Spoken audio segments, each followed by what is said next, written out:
चलिए तो आज हम लोग क्लास स्टार्ट करते हैं। और ये हम लोग का जो क्लास होगा स्पेशल होगा SSC GD plus Bihar SSC जो इंटर लेवल फॉर्म आया हुआ है, आप लोग सिलेबस उसका अभी समझाएंगे, उसी के लिए होगा। ठीक है, तो सबसे पहले देखते हैं कि एसएससी जीडी जो आने वाला है फॉर्म, एसएससी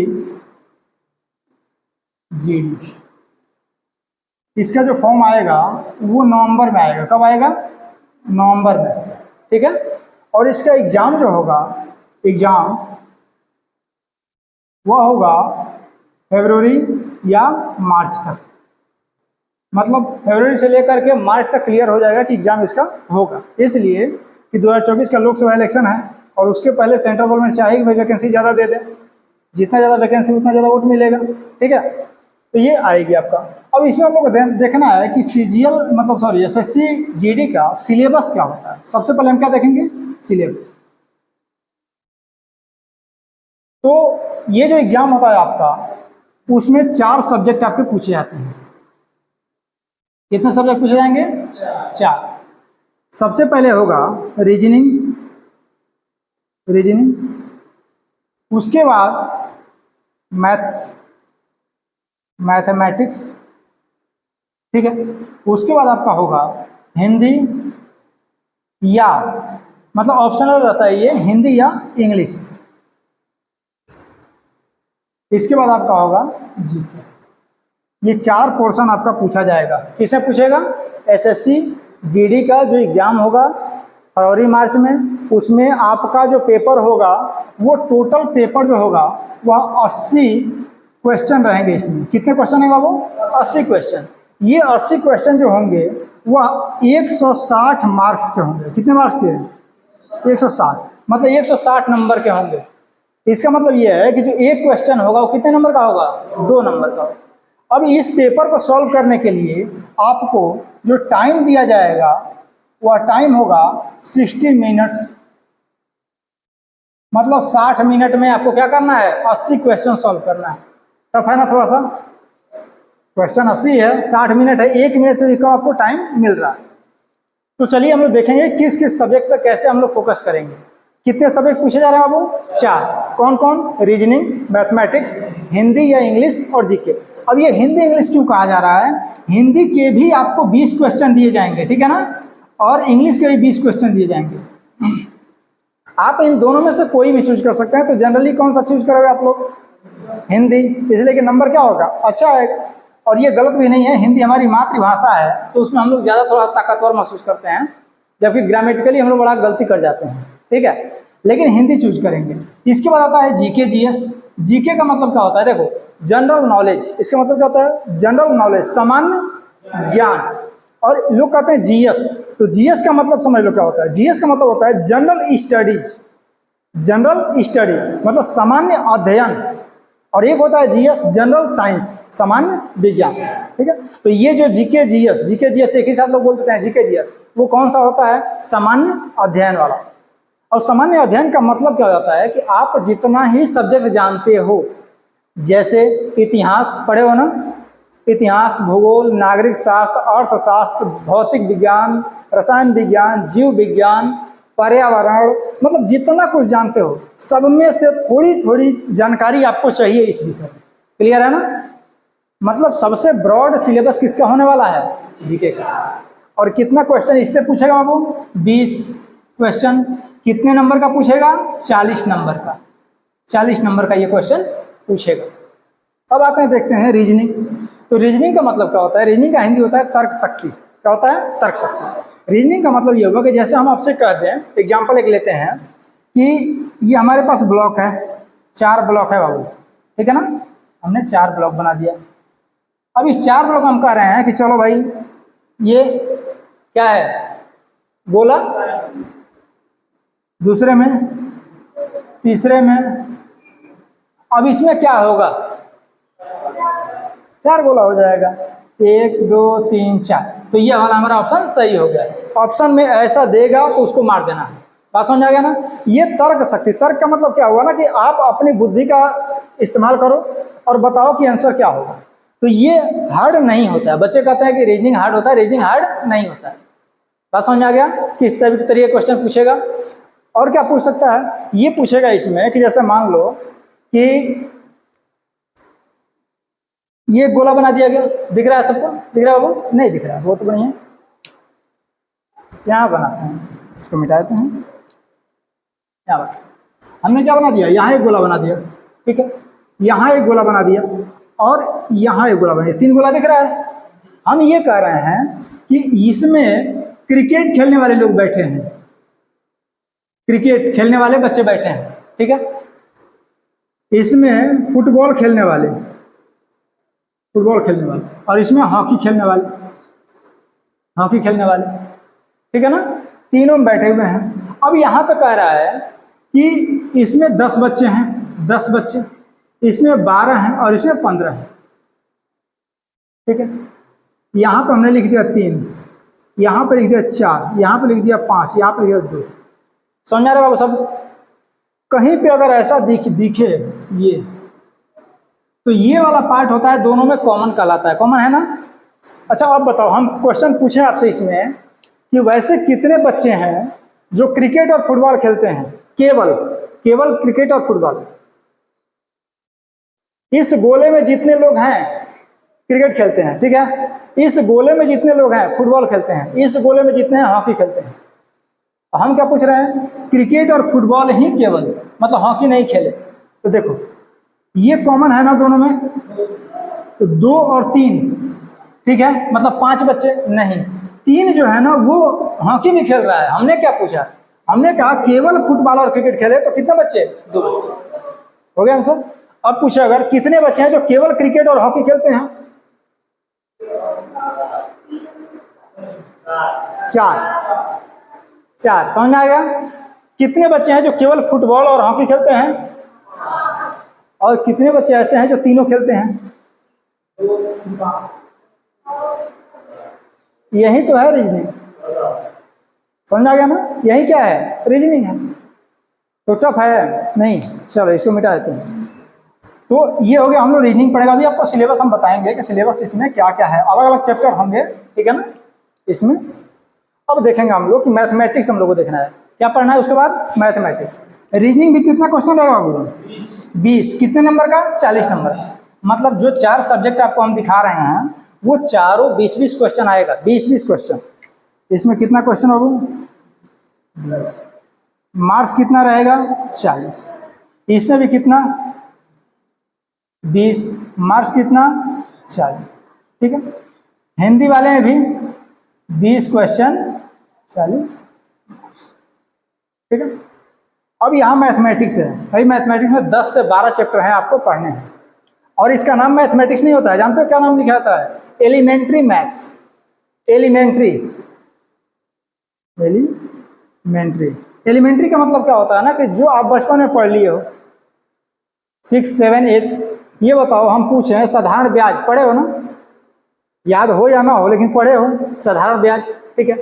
उसके बाद क्या है, बट्टा, पढ़े हो। लाभ हानि, पढ़े हो। 6, 7, 8, 9 का कुछ क्वेश्चन, 6, 7, 8 3 साल क्वेश्चन, 3 क्लास का अगर क्वेश्चन आप पढ़ लिए तो इसका मैथमेटिक्स बन जाता है, ठीक है। प्रॉब्लम कहाँ होती है, कैलकुलेशन में थोड़ी सी, बच्चों को कहाँ प्रॉब्लम होती है, कैलकुलेशन में। बना लेंगे लेकिन जो टाइम दिया है ना 60 मिनट का, तो 1 सेकंड से कम का टाइम है, कितना मिनट, 40 से 45 सेकंड आपको मिलेगा क्वेश्चन करने के लिए। उसमें थोड़ी सी समस्या आती है कि कैसे हम मैथ को सॉल्व करें, ठीक है। तो हम लोग ये देखेंगे ना चारों सब्जेक्ट पे कि हम सबसे ज्यादा नंबर कहाँ से उठा पाते हैं, उस पर सबसे ज्यादा मेहनत करेंगे। क्लियर है? अब आते हैं हिंदी पे। तो हिंदी का 20 क्वेश्चन रहेगा, बहुत ही इजी रहता है। लगभग मान के चलो कि जितने बच्चे होते हैं 18, 19, 17, 20 इतना क्वेश्चन कर जाता है 20 में मतलब जो कुछ नहीं जानता है 15 तक कर जाता है, जो अच्छा जानता है 18, 19, 20, ठीक है ना। तो हिंदी का हम लोग सिलेबस देख लेंगे अभी, और जीके का बता ही दिए, सबसे ब्रॉड होता है जीके वाला। अब इसमें कहाँ बच्चे मार्क आते हैं, जैसे देखो सिलेक्शन कितने पे होता है, 80 क्वेश्चन पूछता है ना, 60 पे सिलेक्शन हो जाएगा। अगर 80 में आप 60 लेके आते हो तो सिलेक्शन आपका क्या हो जाएगा। हम इसमें कैटेगरी वाइज आरक्षण की बात नहीं कर रहे हैं, हम क्या बता रहे हैं, एक जनरल जो सबके लिए है उतने पे हो जाएगा। क्लियर है? अब 60 नंबर लाने के लिए हम कहाँ फोकस कर सकते हैं, हिंदी हम फोकस करेंगे, नंबर बढ़िया मिल जाएगा। और अगर हिंदी में पूछा जाए, जैसे हम कहें राम आम खाता है, ठीक है, इसमें कर्ता कौन है? राम, जो खा रहा है वो राम। तो अगर ऐसा क्वेश्चन पूछें, राम आम खाता है, पहला क्वेश्चन ऑप्शन में दे दे, इसमें कर्ता कौन है? राम, आम, खाता है, 4 ऑप्शन दे दिया, तो ऑप्शन कौन सही होगा? ए। अब इसको पढ़ के आंसर देने में कितना सेकंड लगेगा? अगर आ रहा है तो 4 से 5 सेकंड।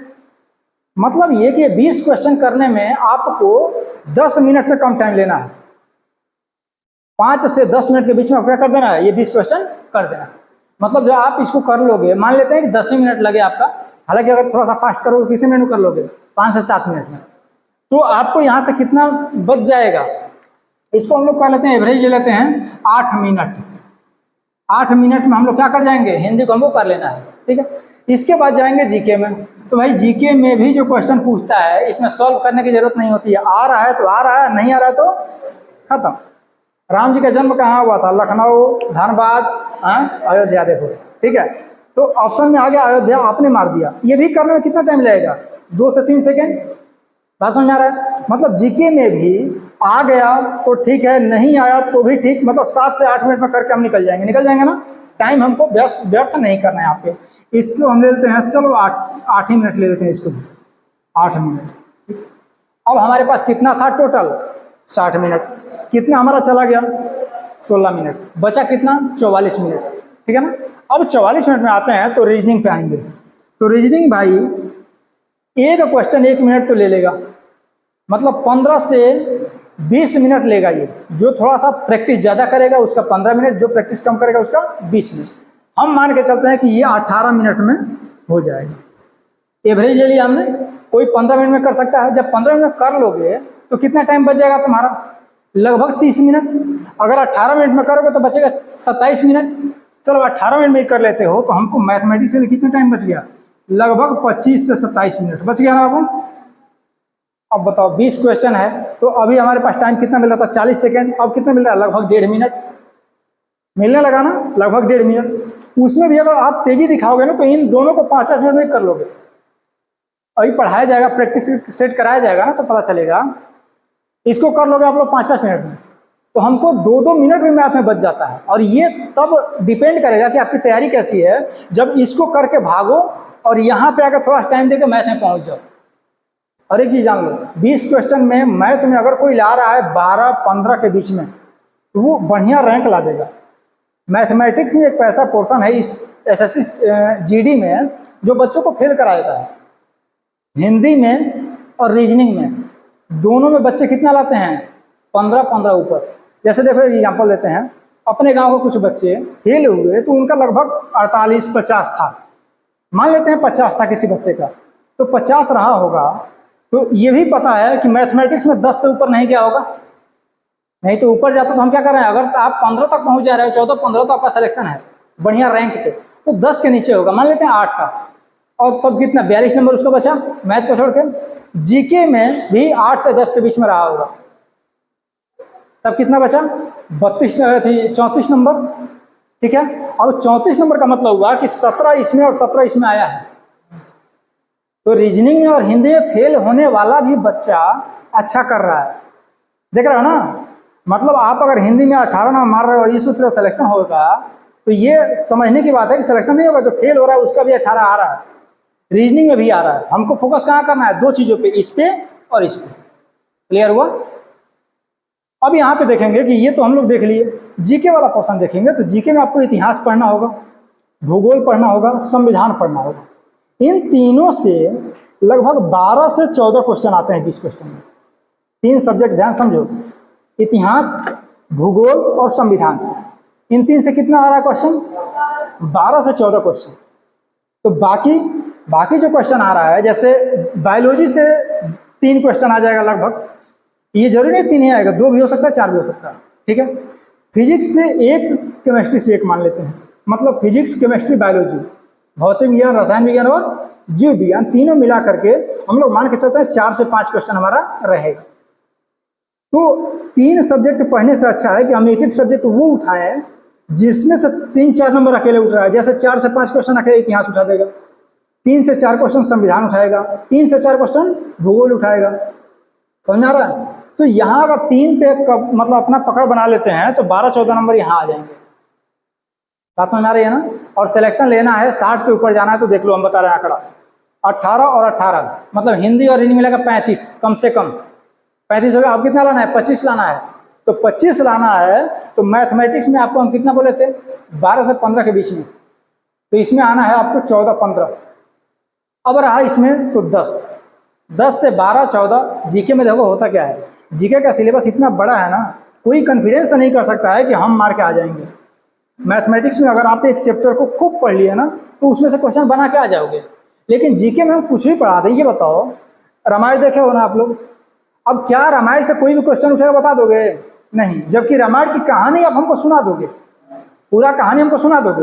लेकिन उसमें बोलते अच्छा ये बताओ बाली के मतलब जो पुत्र थे अंगद उनकी पत्नी का नाम हो गया ना पूरा कहानी याद था गायब हो गया। तो प्रॉब्लम यहाँ जीके में हो जाती है कि जब पूछ देगा वो चाहेगा ना कि नहीं बनाओ तुम तो नहीं बना पाओगे।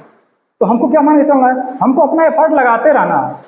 बात समझ आ रही है। लेकिन मैथ में 12 चैप्टर अगर है और उसमें से 20 क्वेश्चन पूछ रहा है तो ये निश्चित है ना कि आएगा ही आएगा। तो उस पर मेहनत करके हम कहाँ तक पहुँचने की कोशिश करेंगे 15 तक। और यहाँ पे कोशिश क्या करेंगे पढ़ते रहना है। यहाँ पे कोशिश क्या रहेगी पढ़ते रहना है। क्लियर है ना। अब जीके का बात बता रहा हूँ आपको। देखो जीके बच्चे पढ़ते नहीं हैं। एसएससी वाले बच्चे जीडी वाले पढ़ते नहीं है। कहते हैं ना कि इतना ज़्यादा पढ़ना है उससे बढ़िया हम मैथ में रीजनिंग और हिंदी में पढ़ के निकल जाएंगे। भाई जरूरी थोड़ी है कि जीडी में निकलेगा ही निकलेगा। जरूरी है नहीं निकलेगा। और जीडी निकल जाएगा तो जीवन भर जीडी ही रहोगे ये भी जरूरी है।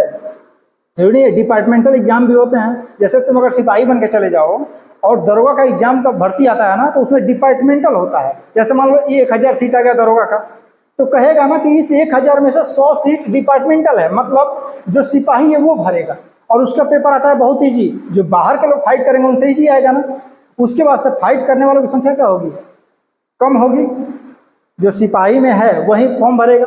और बाहर जब ओपन होता है तब तो सब लोग भरते हैं ना फॉर्म। क्लियर है। तो आप डिपार्टमेंटल एग्जाम दे के भी दरोगा बन जाएंगे। डिपार्टमेंटल एग्जाम दे के डीएसपी बन जाएंगे ऊपर रैंक पा जाएंगे। कब जब तैयारी आपकी अच्छी रहेगी तब।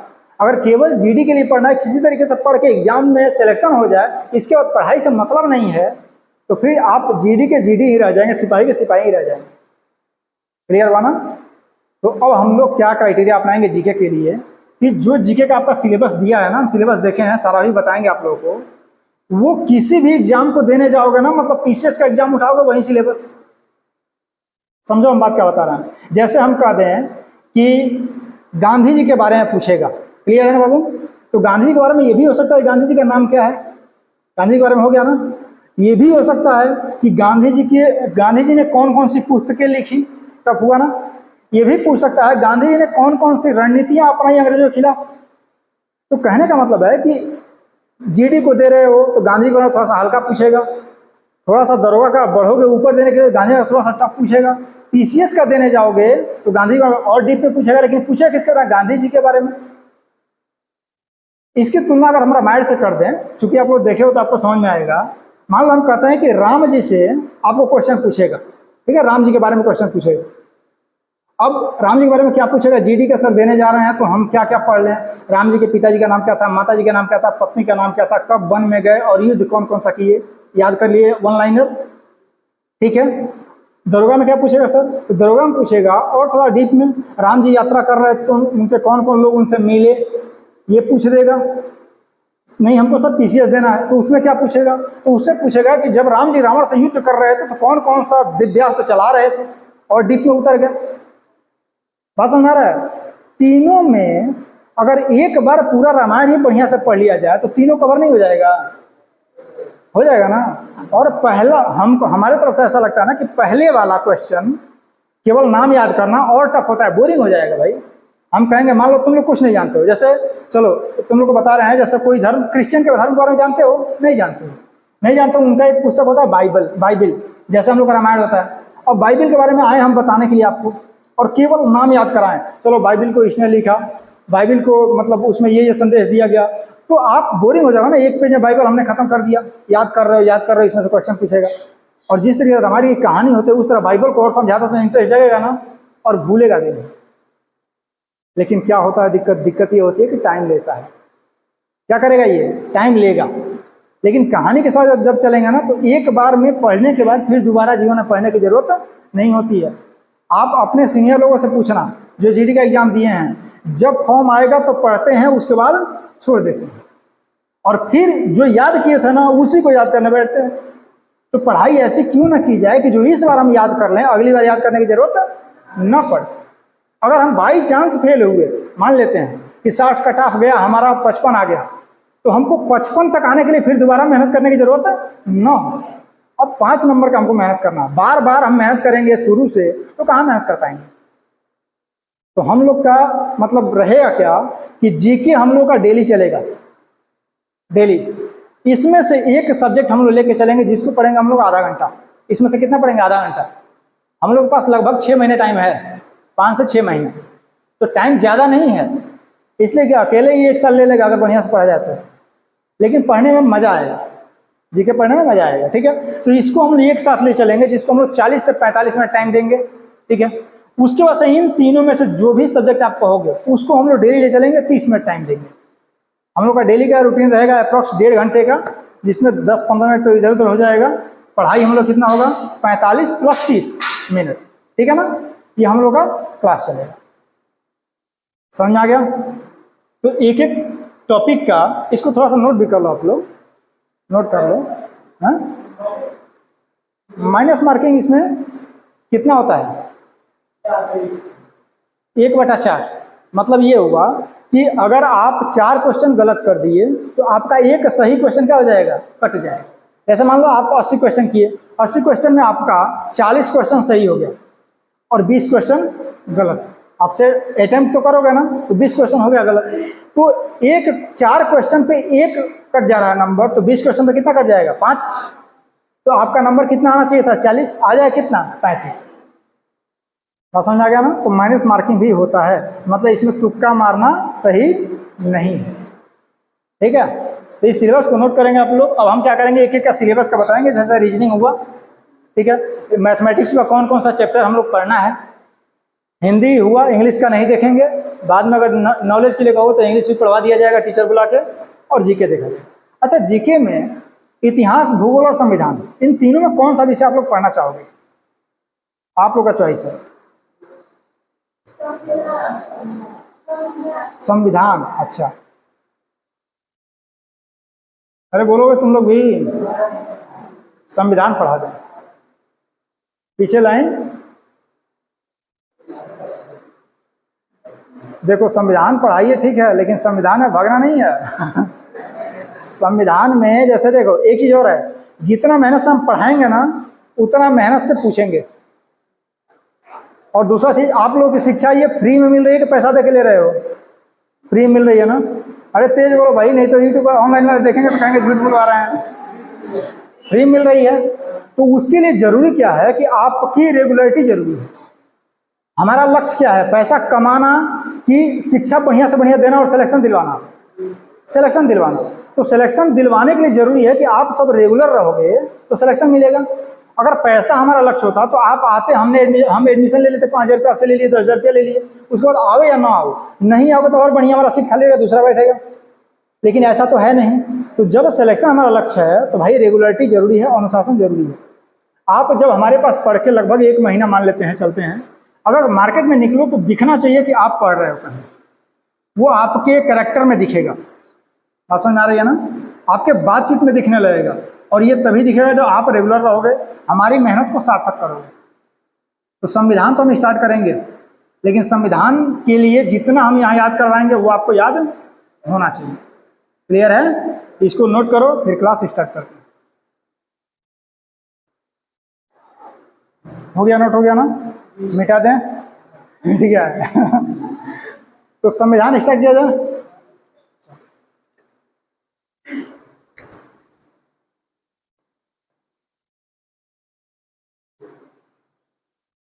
संविधान ये हम लोग पढ़ते हैं पॉलिटी में। किसमें? पॉलिटी में। जैसे आप जब सिलेबस देखोगे ना एसएससी जीडी का या किसी भी एग्जाम का, तो उसमें आपको देगा पॉलिटी आपको पढ़ना है। तो पॉलिटी में हम लोग क्या पढ़ेंगे अभी? संविधान। ठीक है, हो गया? नोट बाद में करना, पहले लेक्चर सुनो, लेक्चर सुनो। देखो, इसका अगर हम संधि विच्छेद करें, संधि विच्छेद समझते हो ना? तोड़ दिया जाए ठीक है, दो भाग में तोड़ दिया जाए तो इसका संविधान, इसका मतलब निकलता है सम और विधान। अच्छा ये सुने हो ना, विधान मतलब क्या होता है? विधि नहीं, विधि का विधान है जो हो रहा है, मतलब भगवान कर रहे हैं। तो मान लो कि बारिश बहुत ज्यादा हो गया और किसी गांव में जाए किसान से कहो कि अरे इतना बारिश है तुम्हारा तो धान रह गया, तो क्या कहते हैं? अब विधि का विधान है, जैसे रखेंगे वैसे हम रहेंगे। मतलब विधि का विधान मतलब ये नियम, अब उनका नियम है भाई, वो कह रहे हैं कि नहीं यही नियम है तो रहना है। तो विधान मतलब क्या होता है? नियम, या उसी कहते हैं कानून। क्या कहेंगे? कानून। और सम का मतलब क्या हुआ सर? सम का मतलब समान रूप से, समान रूप से। ठीक है, अब ये बताओ, ये संविधान जो होता है अपने देश में है, हर देश में है, कहीं पे भी कोई ना कोई, जैसे आप लोग आ रहे हो तो यहाँ भी संविधान है, बस लिखित नहीं है। जैसे मान लो कि हम पढ़ाना स्टार्ट करें और कोई बच्चा खड़ा होकर गाना गाना स्टार्ट कर दे, तो हम क्या कहेंगे? ये गलत बात है, ये नियम नहीं है, तुम बाहर निकलो। मतलब ये है कि उसके दिमाग में भी है कि कुछ ना कुछ नियम है यहाँ बैठने पढ़ने के लिए। हम आएंगे शांति के साथ बैठेंगे तभी पढ़ेंगे। बात समझ आ रहा है ना? तो ये हर देश के लिए होता है संविधान। तो भारत का जो संविधान है उसका मतलब हुआ सम प्लस विधान, समान रूप से भारत के सभी नागरिकों पर एक ही कानून लागू होता है। जितने भारत के नागरिक हैं उन पर सभी समान रूप से जो कानून लागू होता है उसे क्या कहते हैं? संविधान कहते हैं। मतलब संविधान का परिभाषा क्या हुआ? कानून का, नियमों का एक ऐसा संग्रह, नियमों का एक ऐसा संग्रह जो उस जगह के, उस राज्य के या उस देश के सभी नागरिकों पर समान रूप से लागू हो, वो क्या कहलाएगा? संविधान का। क्लियर हुआ? तो संविधान का मतलब क्या हुआ? तेज बोलो। समान रूप से लागू होने वाला कानून का संग्रह। संग्रह मतलब कलेक्शन एक जगह पे। अरे संविधान क्या एक किताब ही तो है। अब इसका समान रूप से लागू होने का मतलब क्या होता है? समान रूप से लागू होने का मतलब होता है कि चाहे राजा हो उस देश के, राजा तो अब है नहीं, प्रधानमंत्री हो, राष्ट्रपति हो, अमीर हो, गरीब हो, किसी भी जाति से हो, किसी भी धर्म से हो, अगर हमारे देश में कोई एक गलती करता है, जैसे हमारा मोबाइल चुरा के भाग जाता है, ठीक है, तो उसको जो संविधान में लिखा गया है कानून कि इसके लिए 6 महीने का जेल होगा, तो वो किसी भी धर्म का होगा, उसको होगा कि नहीं होगा? किसी भी जाति से होगा कि नहीं होगा? अमीर का लड़का या गरीब का चोरी का केस लगेगा तो सजा होगी वही। बात समझ आ गया ना? तो ये संविधान है हमारा। अब बात ये उठता है कि सर आज जो संविधान है वो कब बना? दिमाग में आएगा ना क्वेश्चन? जो संविधान है ये बनने का प्रोसेस कैसे स्टार्ट हुआ? क्या पहले से ही था? मतलब जब हमारे यहाँ हम लोग का शासन नहीं था, आजाद नहीं हुए थे, उसके पहले किसका शासन था? अंग्रेजों का। अच्छा अंग्रेज नहीं आए थे तब किसका शासन था? राजाओं का। अलग अलग राजा राज करते थे। तो सर राजा राज करते होंगे तो किस तरह शासन रहा होगा? तो आप कहोगे कि हम लोग रामायण देखे हैं, महाभारत देखे हैं, उसमें राजा लोगों को देखे हैं कि राजा बैठते हैं, न्याय करते हैं, जिसको मन करता है उसको फांसी, जिसको मन करता है बरी कर देते हैं। मतलब राजा ही नियम कानून बनाते हैं। इसका मतलब सर राजतंत्र जो होता है उसमें एक व्यक्ति सर्वोपरि होता है ना? मतलब एक आदमी क्या होता है? कानून का मालिक हो जाता है। राजा कह दें कि हम जो बोल दिए वही कानून।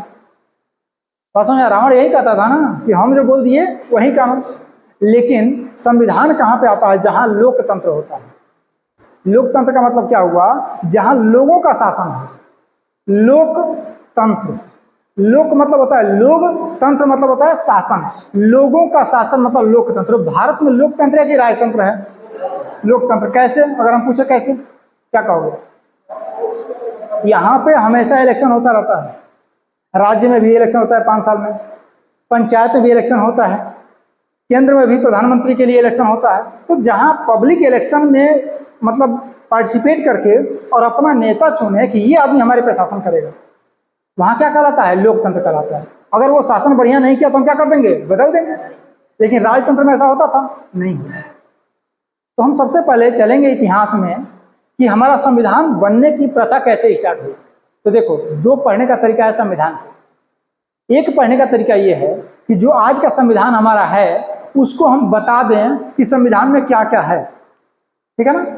एक तरीका है कि संविधान बनने का प्रोसेस कैसे स्टार्ट हुआ, लोगों के दिमाग में आया कैसे कि संविधान होना चाहिए, वहां से स्टार्ट करें। तो दोनों में कौन सा चाहते हो? जो बोलोगे वही होगा। नहीं समझ रहे हो बात हमारी? संविधान से जो है क्या क्या है इसका कैसे जो होता है। हाँ चलो ठीक है, संविधान में जो है वो बताया जाए। मतलब हम लोग स्टार्ट करेंगे कि संविधान हमारा बना कैसे, स्टार्ट मतलब जो आज का संविधान है। ठीक चलो देखो,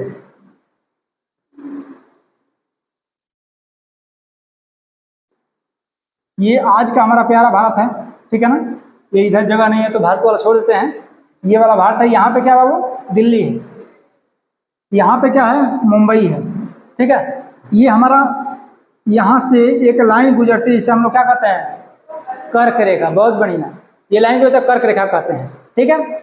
ये कर्क रेखा के ऊपर भारत को हम लोग कहते हैं उत्तर भारत। ऊपर उत्तर भारत, नीचे दक्षिण भारत। आप सुनते हो ना कि दक्षिण भारत में जा रहे हैं नौकरी करने, दक्षिण भारत में जा रहे हैं मतलब घूमने, कर्नाटक, केरल, तमिलनाडु, महाराष्ट्र, उड़ीसा, जहाँ पे जा रहे हो दक्षिण भारत जा रहे हो। उत्तर भारत में कौन कौन है? मेन रूप से बिहार, बंगाल, यूपी, दिल्ली, मध्य प्रदेश, राजस्थान, पंजाब, हरियाणा, जम्मू कश्मीर, ये सब कहाँ पे है? उत्तर भारत में। इतना क्लियर है? तो जब हमारे यहाँ अंग्रेज आए, अंग्रेज भारत में आए और शासन करना स्टार्ट किए। देखो युद्ध वगैरह की बात नहीं करेंगे, इससे कि ज़्यादा हो जाएगा, वो इतिहास हम पढ़ाएंगे। जब यहाँ शासन करना स्टार्ट किए तो शासन करने के लिए कुछ नियम और कानून चाहिए, तो वो नियम और कानून बनाना स्टार्ट कर दिए। जैसे जैसे जीतते गए नियम कानून क्या कर दिए? बनाना स्टार्ट कर दिए। और नियम कानून बनाएंगे तो उसको लिख के किताब में रखेंगे, लिख के किताब बनती गई। जब आगे चल के हमारे भारत में आज़ादी की बात आई तो सबसे पहले तो हम आज़ादी की बात करेंगे नहीं, संविधान में संशोधन करने की बात करेंगे। हमको ये चीज़ चाहिए, हमको ये चीज़ चाहिए, हमको ये चीज़ चाहिए, डिमांड करेंगे। और वो लोग दे दे के संविधान में क्या करते गए? कुछ ना कुछ लिखते गए, ठीक है।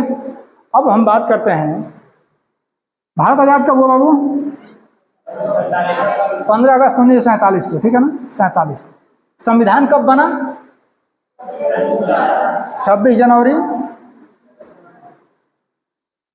1950, ठीक। ये जानते हो आप लोग?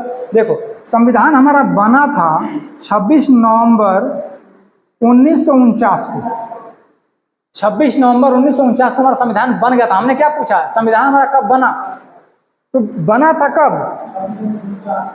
26 जनवरी 1949। ये है लागू हुआ, लागू हुआ कब? 26 जनवरी 1950, ठीक है। तो 47 से लेकर और 50 तक सर इतना टाइम क्यों लगा? इसलिए कि जब हम आज़ाद हुए तभी तो संविधान अपना लिखेंगे। और जब तक आज़ाद नहीं हुए थे उसके पहले भारत में जैसे आज़ादी मिल गई, आज़ादी मिल गई, हमारा संविधान बना नहीं है तो शासन कैसे चलेगा? अंग्रेज कहेंगे जो हम संविधान बना के दिए उसी से चलाओ। तो इन सब का जो संविधान था 1935 का अधिनियम कहा जाता है। क्या कहता है वो? 1935 का अधिनियम। मतलब आप समझो, जब हमारा देश आज़ाद हो गया और जब तक हमारा संविधान बन के तैयार नहीं हुआ था या लागू नहीं हुआ था, कब तक? 26 जनवरी 1950 तक। 47 से 50 तक भारत में किस नियम के तहत शासन किया गया? 35 का अधिनियम, या इसी कहते हैं 1935 का भारत शासन अधिनियम। क्या कहता है वो? 1935 का भारत शासन अधिनियम। क्वेश्चन यहाँ एक बन गया, हमारे आज़ादी और हमारे संविधान बनने के बीच जो शासन चला वो किस बेस पे चला था? 1935 के भारत शासन अधिनियम, ठीक है। अब देखो जो हमारा संविधान बना है ना, हमारा संविधान बना है उसमें सभी देशों से, बहुत सारे लगभग 8 से 10 देशों के संविधान से कुछ न कुछ लेकर रखा गया है। जैसे मान लो आप लोग संविधान बनाने वाले हो तो हम कह रहे हैं कि काम करो, तुम अमेरिका चली जाओ, तुम दिल्ली चले जाओ, दिल्ली देश है ना? नहीं है? अच्छा तुम कनाडा चले जाओ, तुम जापान चले जाओ, तुम इंग्लैंड चले जाओ और हर जगह के संविधान को पढ़ो, ठीक है। और पढ़ के ये बताओ कौन सी अच्छी चीजें हैं जो हम इसको अपने संविधान में रख सकते हैं। तो जब से संविधान सभा का गठन हुआ और 26 नवंबर 1949 तक जब तक बन के तैयार नहीं हुआ, बहुत सारे लोग मिल करके और विश्व के लगभग सभी संविधानों को पढ़ के और निष्कर्ष निकाले कि कहाँ से क्या क्या रखा जाएगा, और तब हमारा संविधान में रखा गया। क्लियर है ना? अब उसमें जो रखा गया तो क्वेश्चन पूछता है कि सबसे ज्यादा कहाँ से रखा गया, तो 1935 का भारत शासन अधिनियम से लगभग 250 अनुच्छेद, कितने बाबू? 250 अनुच्छेद हमारे संविधान में रख लिए गए। कितने अनुच्छेद थे? 395। कितने थे बाबू? और 395 में से 250 केवल 1935 का अधिनियम का ही है, तो बाकी कितना बचा? 145। 145 बचा ना, तो सभी लोग मिल के 145 अनुच्छेद ही बाहर से लेके आ पाए। तो इसका मतलब सर बाहर में अनुच्छेद नहीं था, बहुत था। जो हमारे लिए अच्छा था वही लाएंगे, हर जगह पे जो कमी है उसको छोड़ देंगे। तो क्वेश्चन पूछता है कि हमारे, अब देखो एक और क्वेश्चन बता रहा है, हमारे मूल संविधान में सबसे बड़ा मूल संविधान का स्रोत कौन सा है? स्रोत मतलब क्या होता है? जहां से लिया गया है। 1935 का भारत शासन अधिनियम। कितने अनुच्छेद लिए गए थे बाबू? लगभग 250। अब देखो कैसे क्वेश्चन कहता है, लगभग 250 अनुच्छेदों को या तो जो का त्यों समझ रहे हो ना, जैसा लिखा है वैसा ही, या थोड़ा सा परिवर्तन करके रख दिया गया है, मतलब उसके लैंग्वेज में थोड़ा सा परिवर्तन कर दिया गया और रख दिया गया, लेकिन 250 अनुच्छेद रखा गया। तो हमारा संविधान जो बन के तैयार हुआ उसमें जो 395 अनुच्छेद थे उसमें से 250 लगभग किसे ले लिया गया? भारत शासन अधिनियम 1935। क्लियर है? आपसे क्वेश्चन पूछेगा कि और क्या क्या किस किस देशों से लिया गया, ये क्वेश्चन पूछेगा। अच्छा देखो, जैसे हम स्टार्ट कहाँ से कर रहे हैं संविधान आप लोग का? डायरेक्ट अपने संविधान से, डायरेक्ट अपने संविधान से। तो अब आ जाते हैं पहले कि संविधान हमारा बना तो कौन कौन लोग थे जो संविधान बनाने में भाग लिए थे। जैसे कहा था ना, इधर दिख रहा है, जितने लोग दिख रहे हैं इसमें से अधिकांश लोग थे संविधान बनाने में। अब एक प्रश्न आएगा ना कि बाबा साहब अम्बेडकर ये क्या थे? तो देखो हमारा जो संविधान, ये मिटा देना,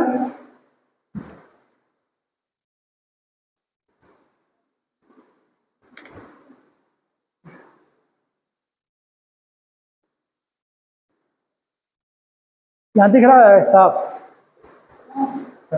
हमारा जो संविधान बना, तो संविधान बनाने के लिए संविधान सभा के गठन की मांग बहुत पहले चल रही थी कि भारतीयों के लिए संविधान बनाना है तो हमको दे दो, हम संविधान बनाए। कौन कह रहा था? भारतीय कह रहे थे।